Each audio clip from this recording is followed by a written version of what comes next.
Hey everybody, I'm Tom Vasel, and today we're talking about the top 10 party games of 2024. Last year in 2023, I think I did my top 7 party games because I struggled to even get that many. This year, I did not have that problem. I played over 20 party games this year, and I love this category. Party games very rarely get nominated for Game of the Year or are on Best Game of the Year lists. But we had some amazing party games come out this year, and a lot of different kinds of games that are just so much fun to play. And so I'm just going to tell you 10 I think are great. So here we go. Number 10, Tilt and Shout. This game is all based on a gimmick from Big Potato Games where there is this device that has a ball that slowly rolls towards your opponent. And then I flip it and I want it to roll towards me. And we just flip over a category. It might say TV shows and I'll go The Simpsons and it starts rolling to me. And then you go Sopranos and it starts rolling back towards you. And we just go back and forth till the ball hits one of the ends because you couldn't think of a different part of that category. But then we move a piece and make it slower to roll towards my side because I got 1 point. So the game has a nice balancing fact. And you can play with teams where you're taking turns back and forth. So it's a good 2-player or team-based party game. That's Tilt and Shout from Big Potato. Number 9 is Blank Slate Challenge from the Op. Now, Blank Slate, the original game, came out in 2018, so this is a few years after that point. But in Blank Slate Challenge, you're going to have teams of 2. And what's going to happen is it might say hair blank, and then you write 2 answers that go after that. So I might write hair dryer and hair dresser, and I'm hoping that you wrote that, but you wrote hair ball. And so we're just trying to get points that match each other. And that's the whole game. There's not a lot more to it than that, but it's nice and simple and easy for people to jump into. And it's kind of that whole, I can't believe you said this. I was going to say that, and then I didn't, and then you said it. And people like that. So that's Blank Slate Challenge from the Op. Number 8 is 3 of a Kind from Weird City. This is another one where you're trying to write down answers that other people also are going to write down. I kind of like that concept in games where when someone says, okay, here's this category, and you need to write down these 3 things, and you're trying to think, what else are people going to write? And that kind of concept in this one, which has a lot of different cards, is also a small game, 3 of a Kind, that's easy to carry around in your pocket. I think this one is enjoyable. That's why it's my number 8. Number 7 is That's You. This is from Table Toy Games. That's You is a party game in which you are giving a token to another player, and you're saying, the clue out here I'm trying to get everyone to guess pertains to this player.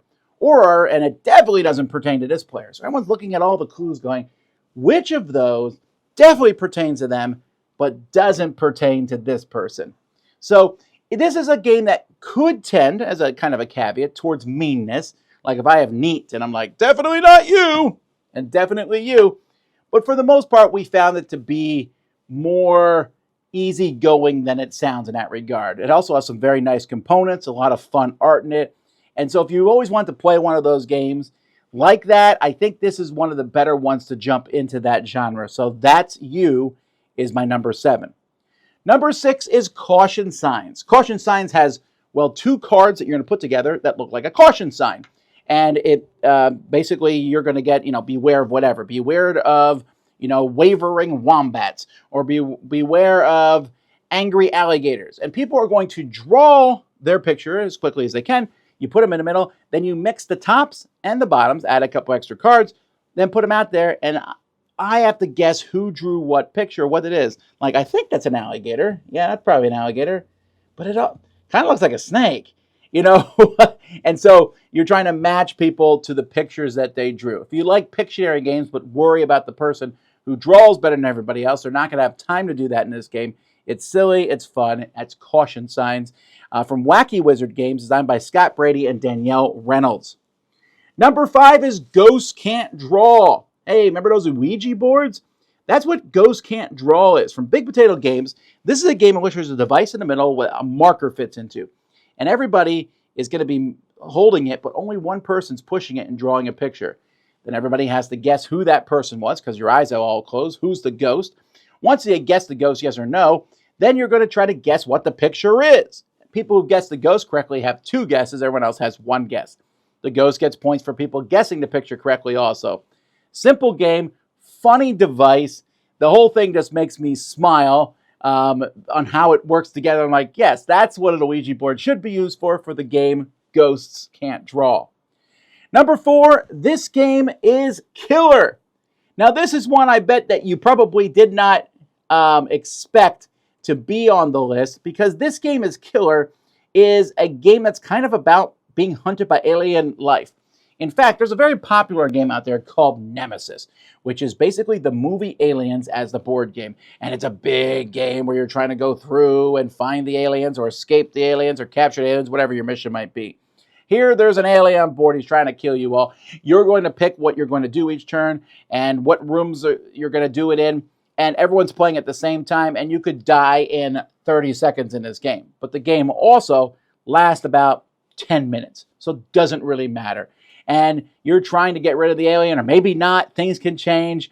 And so I know some people just really, really, really don't like this game at all. I found it to be silly fun. Just an amazing kind of a smashing of that Nemesis game down into 10 minutes. I was very amused by it. This game is killer from Smirk and Dagger. Number 3 for me is Things and Rings from All Play.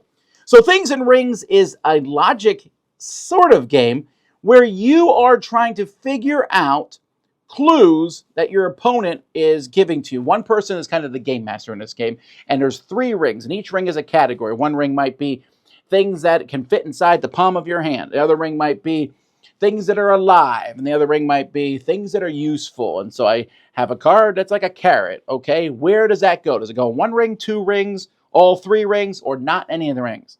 And so players have a handful of cards. They put it into a spot they think it works, and the person who's running the game will say yes or no.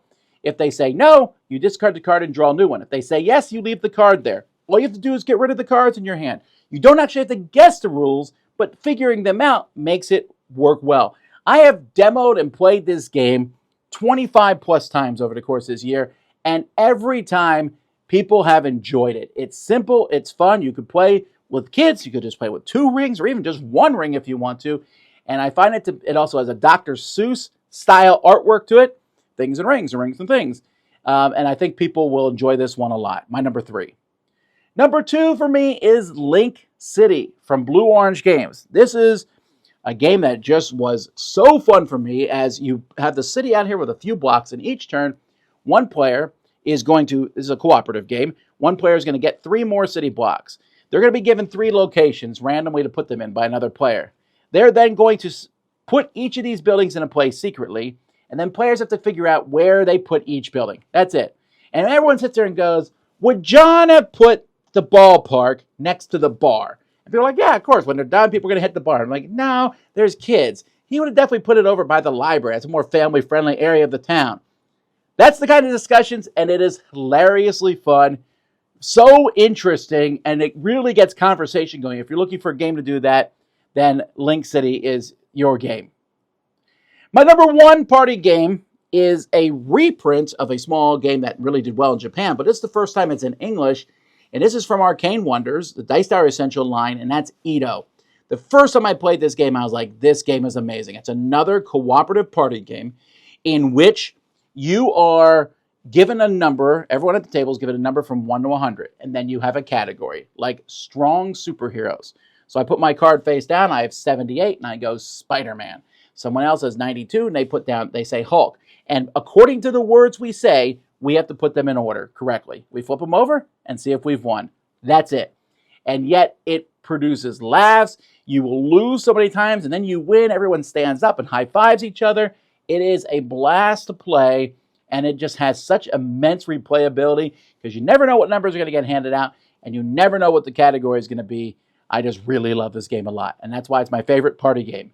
Those are my favorite party games from 2024. Thanks so much for watching. I'm Tom Vasel, and this is the Dice Tower.